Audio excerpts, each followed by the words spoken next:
तो जो ट्रिग्नोमेट्री की इक्वेशन है तो ऑलमोस्ट हम लोग बोल रहे हैं कि जो कॉन्सेप्ट्स है वो सब डिस्कस हो चुके हैं। बाकी अलग अलग तरह के ट्रिग्नोमेट्री की इक्वेशन हो सकते हैं, ठीक है ना। तो उसको अब हम लोग थोड़ा सा टाइप कर रहे हैं कि कुछ ऐसे होंगे जो फैक्टराइजेशन से हो रहे होंगे, कुछ ऐसा होगा जो क्वाड्रेटिक टाइप या क्यूबिक टाइप का होगा, तो फिर वो समझ में आ रहा है ना कि उसके फॉर्मूले से, और क्यूबिक में तो हिट एंड ट्रायल से करना पड़ेगा, ठीक है ना। कुछ ऐसा हो सकता है जो बाउंडेडनेस पे सॉल्व हो रहा हो। अब बोलोगे बाउंडेडनेस मतलब दोनों साइड के रेंज पे, समझ में आएगा। तो अलग अलग प्रोफाइल के आपके पास ट्रिग्नोमेट्री की इक्वेशन हो सकते हैं, ठीक है ना, लेकिन सबको कहते हैं ट्रिग्नोमेट्री की इक्वेशन है, खास बात ये है नहीं। तो हाल हम बोल रहे हैं क्या कि अपन फिर उसमें कैटेगराइज करके अब लिख रहे हैं, ठीक है। तो चाहो तो लिख लो पहले, मतलब भेदभाव कर रहे हैं, थोड़ा अच्छी बात तो नहीं है बट करना पड़ रहा है। टाइप 1,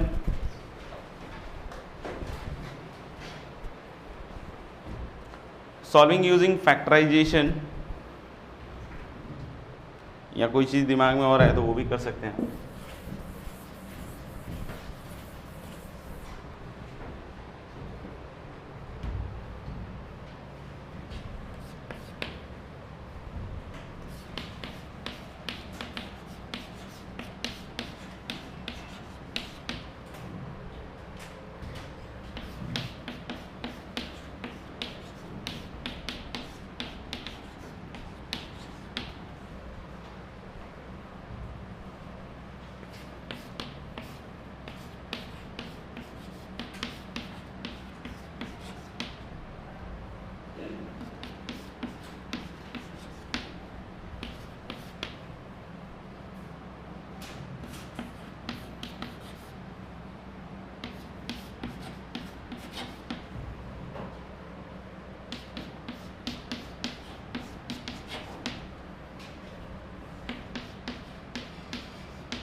जैसे पहला वाला देख सकते हो आप, 2 sin x minus cos x और into 1 plus cos x equal to sine square x. तो आप राइट हैंड साइड को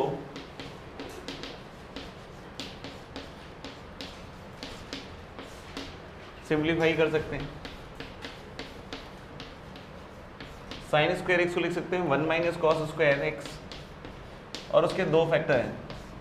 तो बहुत सारे बच्चे क्या हैं कि जल्दबाजी या जो कुछ भी कह लो उसमें ये दोनों को कैंसिल आउट कर देते हैं। तो इस चीज़ का ध्यान रखें कि जब भी आप इक्वेशन समीकरण सॉल्व कर रहे हैं तो अहिंसात्मक तरीके से करें, नहीं हिंसा के चक्कर में बहुत हालत ख़राब हो सकती है। अगर आपने एक कैंसिल आउट कर दिया तो आप समझ में आ रहा है कि आपने एक सॉल्यूशन का पूरा सेट ही गायब कर दिया, क्योंकि अगर cos x माइनस 1 हो जाए तब भी तो दोनों साइड 0 होगा ना। तो यानी हम लोग बोल सकते हैं इसमें कॉमन लेने वाली बात होनी चाहिए, समझ में आएगा। तो what you will get is 1 plus cos x equal to 0, एक तो, और दूसरा क्या है 2 sin x minus cos x equal to 1 minus cos x. अब इसमें ये नहीं कि सर आपने कैंसिल आउट करना नहीं बताया तो cos x नहीं काटेंगे, ये सम डिफरेंस है, ठीक है ना। इसमें कर सकते हैं, समझ में आएगा। तो ये जाएगा तो 2 sin x इक्वल टू 1, तो sin x इक्वल टू क्या आएगा हाफ, तो cos x equal to minus 1 क्या लिखूं 2n प्लस 1 पाई ना, यूनियन क्या n पाई प्लस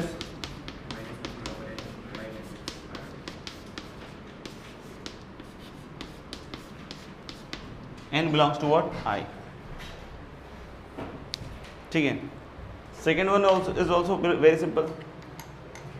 अब बस वो cos x काटना नहीं है, ध्यान रखना, नहीं cos x इक्वल टू 0 और दूसरा बोलो cos 2x equal to half,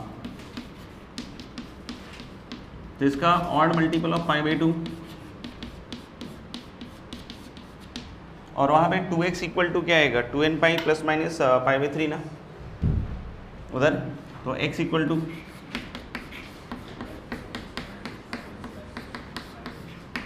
ये रहेगा शायद, तो इन दोनों का जो होगा यूनियन आ जाएगा, ठीक है ना। थर्ड वन ही मेरे ख्याल से फैक्टराइज फॉर्म में लिखा हुआ है, क्या बोलते हो, इसको इधर ले आओ चाहे इसको उधर ले जाओ। एक तो शायद इसका आ जाएगा 1 प्लस, दूसरा cot x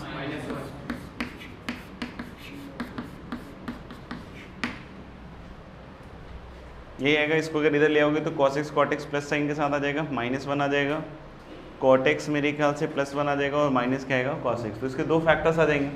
तो cos x इक्वल टू -1, तो x इक्वल टू अगर देखोगे तो 2n + 1 पाई। इसका आप समझना कि जो 2n + 1 पाई है this can not be solution. हाँ, इसको रिजेक्ट करना बहुत ज़रूरी है, नहीं तो आपके रिजेक्शन के चांस ज़्यादा हैं। क्यों? क्योंकि इस वाले पे ये इक्वेशन सेटिस्फाई नहीं हो रहा है, ये यहाँ पे क्या हो रहा है अनडिफाइंड। क्योंकि जो कॉट होगा वो पाई पे, 3 पाई पे, 5 पाई पे, इन सब जगह पे कैसा रहेगा, नॉट डिफाइंड। तो अगर इस चीज़ को नहीं ध्यान रखा, यानी आपकी इक्वेशन में tan है, कॉट है, ये चेक करना पड़ेगा। नमक तो बाद में नहीं, इक्वेशन में सबसे पहले क्या, tan, cot और cosec और secant, इस तरह की चीज़ें चेक करनी पड़ेंगी, समझ में आएगा। और अगर ऐसा कोई सॉल्यूशन का पोर्शन है, ठीक है ना, कभी कभी हम जनरल सॉल्यूशन लिख देते हैं, हमारी आदत है नहीं, लेकिन उसमें कोई एक ऐसा सॉल्यूशन चल रहा होता है जो उसको क्या करता है, नॉट डिफाइंड। तो उसको भी अपन को पकड़ना पड़ेगा कि अगर उसमें कोई ऐसा सॉल्यूशन जा रहा हो जिसके कारण नॉट डिफाइंड हो रहा हो, समझ में आएगा, तो उस चीज़ को अपन को हटाना पड़ेगा, समझ में आएगा। तो ये दिख रहा है कि ये तो हट जाएगा आपका। दूसरा क्या आएगा, cot x = 1, तो इसका सॉल्यूशन वही है tan x = 1 वाला ही, क्योंकि ये भी तो tan x = 1 लिखा जा सकता है ना, यानी x = n पाई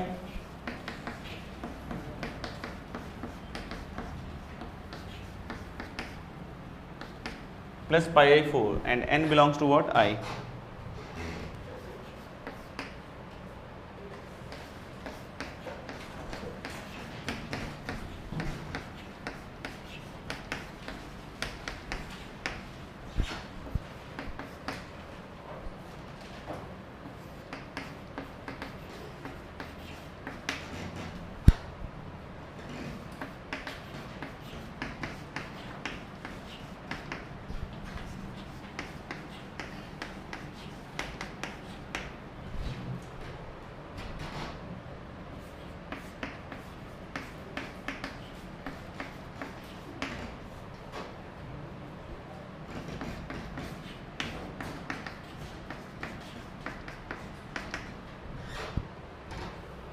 हो गया।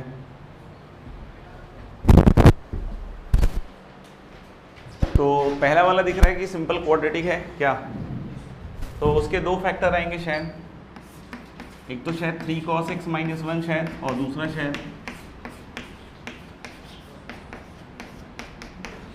cos x - 3। बाकी cos x 3 कर लेना, नहीं तो cos x = कितना होएगा, 1/3। और इसको चाहो तो तुम अल्फ़ा करके मान लो, जनरली ऐसे लोग मान लेते हैं कि cos अल्फ़ा पे हो रहा है, और x = लिख देते हैं 2n पाई ± अल्फ़ा, और अल्फ़ा को इस तरीके से लिख देते हैं cos इनवर्स कितना, 1/3। अभी ये फंक्शन नहीं समझ में है, कोई बात नहीं है, ठीक है ना, अपन इसको देखेंगे आगे चल के, आ तो जाएगा, कहाँ जाएगा। 5th हो गया, हाँ।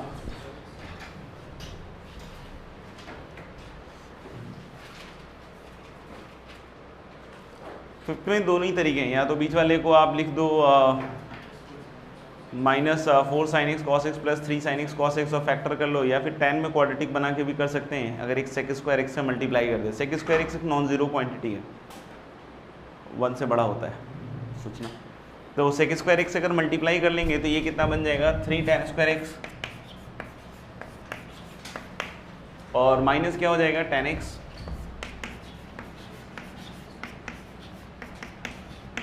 -4 = 0। तो this can be again written as -4 tan x। कुछ गड़बड़ हो रहा है, ये -12 है ना भाई, और +3 tan x।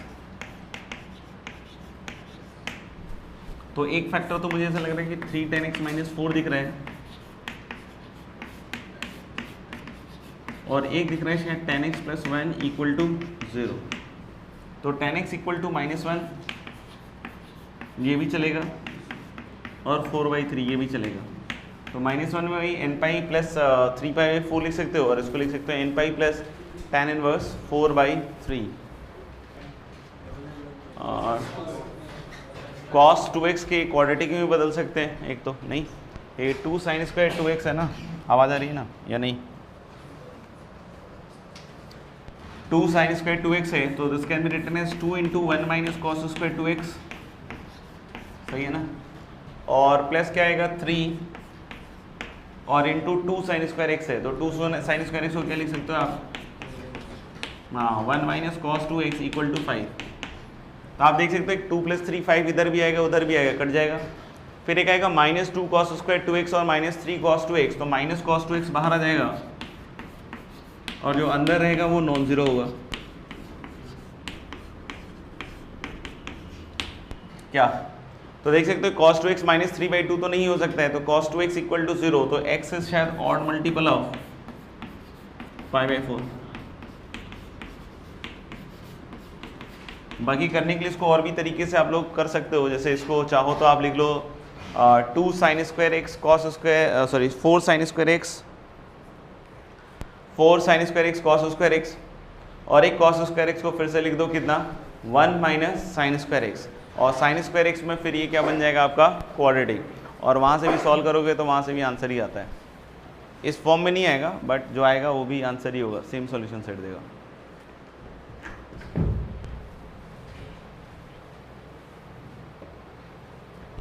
लिख लिया तो नेक्स्ट लिखेंगे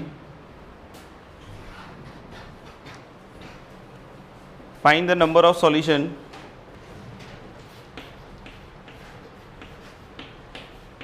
find the number of solution of the equation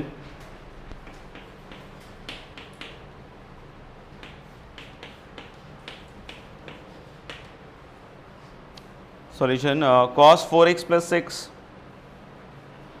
Find the number of solution of the equation cos 4x plus 6 equal to 7 cos 2x in close 0 से in close 0 to 314 close.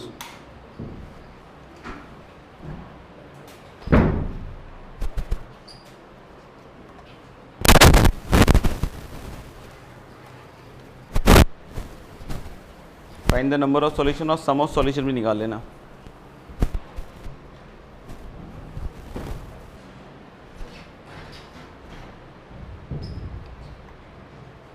तो मेरे ख्याल simple है, cos 4x है तो उसको लिख लो आप 2 cos स्क्वायर 2x -1, तो -1 करोगे तो आई होप 5 हो जाएगा ना इधर, और -7 cos 2x इक्वल टू 0। तो इसमें भी एक क्वाड्रेटिक दिख रहा है मेरे को, तो नहीं आ जाएगा ना? हाँ, 1 भी सेटिस्फाई कर रहा है ना इसको। तो एक तो लग रहा है cos 2x -1 फैक्टर होगा, और एक 2 cos 2x -5 होगा शायद। तो देख सकते हो कि 2 cos स्क्वायर 2x और -7 cos 2x और +5, ठीक है। सेकेंड वाला फैक्टर नॉन जीरो है क्योंकि उसके लिए cos 2x को 5/2 होना पड़ेगा, थोड़ा मुश्किल आएगा उसको। तो cos 2x इक्वल टू 1, तो ये कहाँ होता है? इवन मल्टीपल ऑफ पाई, तो x इक्वल टू क्या आएगा फाइनली n पाई। n पाई में जो n की वैल्यू होगी वो 0 1 2, क्योंकि हम लोग को 0 क्लोज से 3 1 क्लोज तक जाना है, तो इसमें ध्यान रखेंगे कि सिर्फ 99 तक जाएगा, 100 नहीं लेगा, क्योंकि 100 पे जो पाई है वो अप्रॉक्सीमेटली 3.14 होता है। वैसे अगर पाई की वैल्यू बोलोगे तो आगे भी चलता है 3.1416, तो जो 100 पाई होगा वो एक्चुअली 314 नहीं है, वो 314 से हमेशा कैसी क्वांटिटी होगी? बड़ी। तो अब भी से याद है कि आपको लास्ट कहाँ तक जाएगा? n की वैल्यू 99 तक। तो अब भी से याद है टोटल नंबर ऑफ सॉल्यूशन 100 आएंगे और सब निकालोगे तो वही आएगा क्या? 4950 पाई।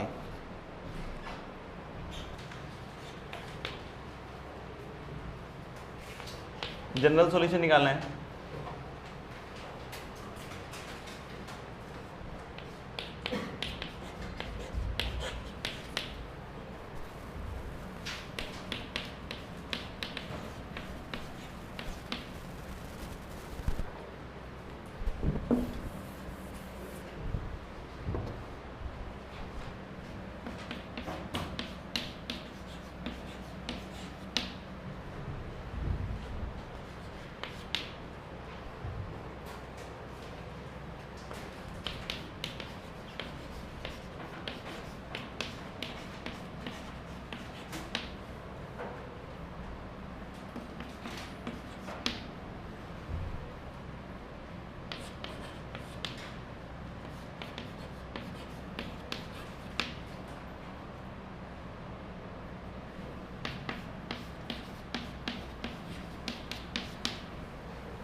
8 आ गया, 8 आ गया ना।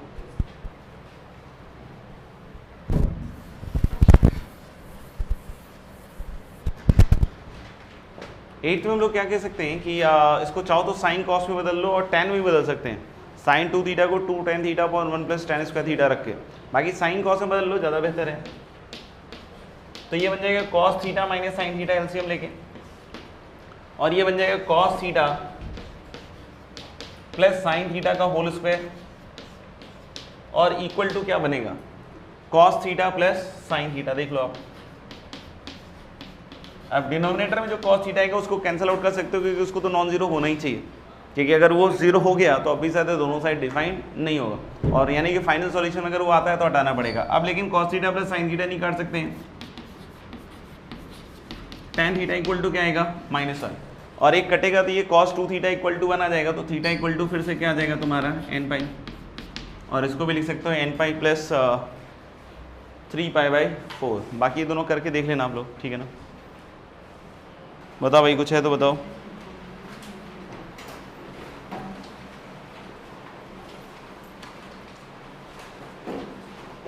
क्लास में अपन क्या कर रहे थे, ट्रिग्नोमेट्रिक इक्वेशन, लास्ट में 2-3 सवाल दिया था, हो गया था क्या? Yes sir. उसमें किसी को कुछ बताना हो तो बताओ, नहीं तो आगे बढ़ते हैं।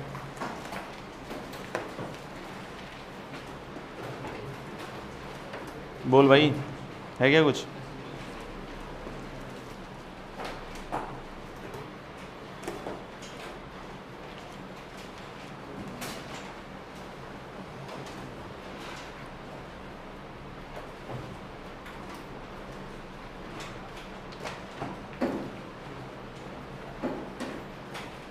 ठीक है, सबके लिए आगे बढ़ रहे हैं। फिर टाइप 2 पे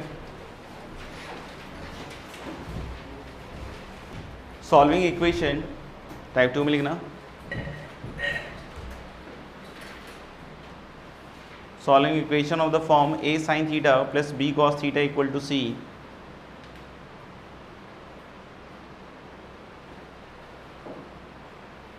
solving equation of the form a sin theta plus b cos theta equal to c using an auxiliary angle, using an auxiliary oblique helping angle, auxiliary oblique helping angle। तो हम लोग बोलेंगे इस तरह के इक्वेशन को solve कर रहे हैं, a sin theta plus b cos theta equal to c type,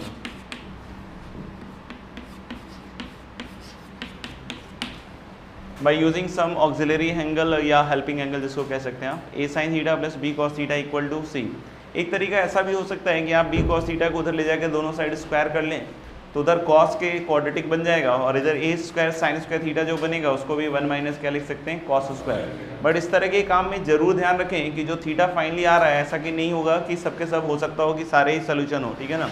हो सकता हो कुछ ऐसे भी थीटा हो जिसके लिए ये इसको सेटिस्फाई ना कर रहा हो, और ऑब्वियस ही बात है, समझ में आ रहा होगा कि क्या बोलना चाह रहा हूँ, क्योंकि स्क्वायरिंग कर रहे हैं। तो अगर a sin थीटा और इसको इधर आपने ले गए, ठीक है ना, और आपने दोनों साइड स्क्वायर कर लिया, तो a sin थीटा चाहे पॉजिटिव हो चाहे नेगेटिव हो, अगर initially it was positive for whatever value of theta और तुमने स्क्वायर किया तब तो ठीक है, लेकिन जब नेगेटिव होगा और उस समय भी तुमने स्क्वायर कर दिया तो फाइनली सॉल्यूशन तो आएगा, लेकिन वो सॉल्यूशन एक्सेप्ट नहीं होगा। तो इसलिए जब भी स्क्वायरिंग करेंगे तो हम लोगों को केयरफुल रहना पड़ेगा फाइनल सॉल्यूशन के साथ। माइट बी पॉसिबल कि उसमें कुछ एक्स्ट्रा रूट्स ऐड हो, समझ में आएगा, ये एक्स्ट्रा सॉल्यूशंस ऐड हो जिसको आपको क्या करना पड़ेगा, रिमूव, ठीक है। तो एक तो ये तरीका है अपने पास स्क्वायरिंग का, समझ में आएगा। बट जनरली जब इस तरह का अगर फॉर्मेट है तो हम लोग ये वाला तरीका नहीं यूज़ करते हैं, ठीक है। हम दूसरा तरीके से भी जा सकते हैं, और दूसरा तरीका क्या है कि इसको single expression of sine cosine में बदल दीजिए। कैसे बदल सकते हैं single expression of sine cosine में, कुछ दिनों पहले बता रहा था, root under a square plus b square से डिवाइड करके, तो अपने आप आ जाएगा a upon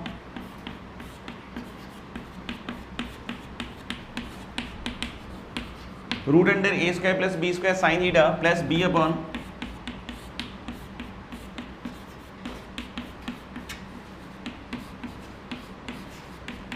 and that is equal to c upon under root of a square plus b square. आप देख सकते हो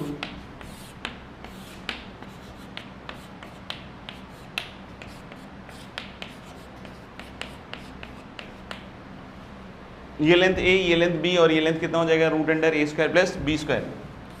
अगर इसको अपन फाई कह दें, ठीक है ना, तो अगर इसको फाई कहें तो आप देखना क्या होगा, a upon root under A square plus B square, what is this, cos phi, और b upon under root of A square plus B square, that is going to be what, sine phi. समझ में आ गया?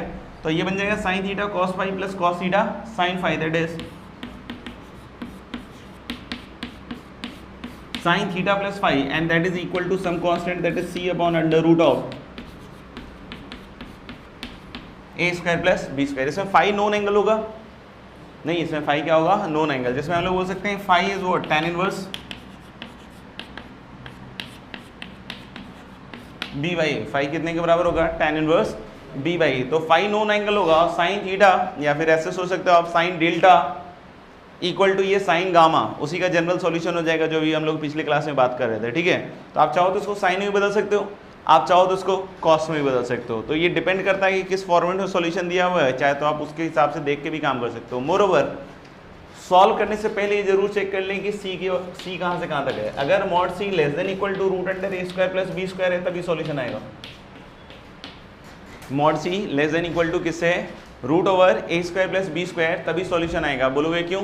क्योंकि देख सकते हो कि इसका हाईएस्ट वैल्यू क्या होगा, root under A square plus B square, और lowest minus of root under A square plus B square. तो वो जब उसका समझ में आ रहा है कि रेंज में रहेगा सी, तभी तो सॉल्यूशन आएगा ना।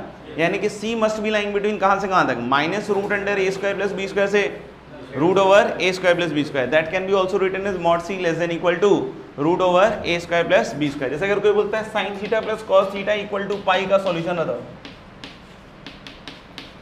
नहीं तो अपन पहले ही बोल सकते हैं this equation will have no solution. नहीं, sine theta plus cos theta equal to pi का कोई सॉल्यूशन नहीं होगा। क्यों? क्योंकि इधर का साइन माइनस रूट टू से रूट टू है, यानी कि मैक्सिमम इसका कितना है, रूट टू, और वो बोल रहा है पाई हो जाए, तो कैसे हो जाएगा? नहीं। तो हम लोग बोलेंगे कि अगर इस तरह का इक्वेशन है तो पहले रेंज से एक बार देख लो सॉल्यूशन आएगा या नहीं आएगा, और फिर उसके बाद अगर सॉल्व करना है तो ऐसे भी आप इसको सॉल्व कर सकते हैं। लिख लिया हो तो लिखिएगा सॉल्व द फॉलोइंग इक्वेशन या जनरल सॉल्यूशन।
पहला वाला है sine x plus cos x equal to root two. तो 1/√2 से अगर मल्टीप्लाई करोगे तो ऑब्वियस से आता है ये बन जाएगा साइन ऑफ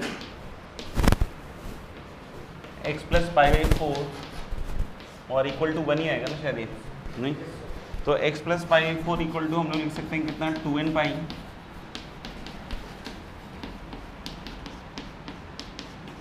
प्लस π/2 क्या, तो x की वैल्यू आ जाएगी कितनी 2n पाई प्लस π/4। चेक कर लो।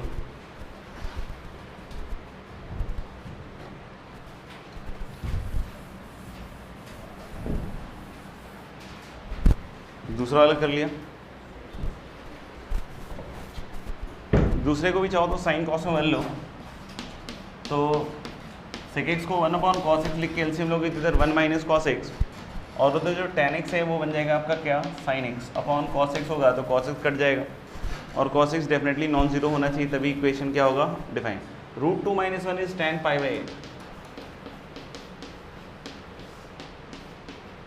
तो एक ऐसे सोच सकते हैं कि tan π/8 को क्या लिख दूं मैं sin π/8 अपॉन cos π/8 और क्रॉस मल्टीप्लाई कर लें। तो इधर देख सकते हो एक टर्म आएगा cos π/8 और इसके बाद एक टर्म और आएगा माइनस cos x cos π/8। एक तो cos π/8 आया, इधर क्या आया माइनस cos x cos π/8, उसको उधर भेज दो तो उधर क्या हो जाएगा प्लस cos x cos π/8 और प्लस क्या होगा sin x sin π/8 that is cos x minus नहीं, that is cos x minus कितना हो जाएगा पाई बाई 8। अब सीधा सीधा हम लोग लिख सकते हैं इसको क्या, x minus pi by 8 equal to 2n pi plus pi by 8। तो एक तो x की वैल्यू हो जाएगी 2n pi plus pi by 4 I hope, और दूसरी क्या हो जाएगी शायद 2n पाई।